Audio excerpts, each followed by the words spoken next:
Hello everyone, আজকে একটা নতুন ভিডিও নিয়ে হাজির হয়েছে আপনাদের মাঝে। এই যে এটা আমার নতুন কবিতা, এটা হচ্ছে নতুন কবিতা। এক মাসে আমি এমন হাত খুশি করেছি, সে আমার এখন হাঁটতে বসে খায়। এখন সে আপন এমন এমন পোষা হয়ে গেছে, সে বাড়ি ছেড়ে লড়তে চায় না। কীভাবে আপনি একটা নতুন কবিতাকে হাত খুশি করবেন, এটি জানতে চাইলে অবশ্যই সাবস্ক্রাইব করবেন।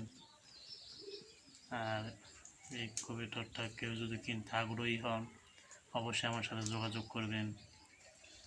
এই যে এটা হচ্ছে একটা পাড়া কবিতা। কালকে যেটা দেখাইছিলাম সেটা হচ্ছে পায়রি কবিতা। দেখেন কি হারে খাবার খাইতেছে।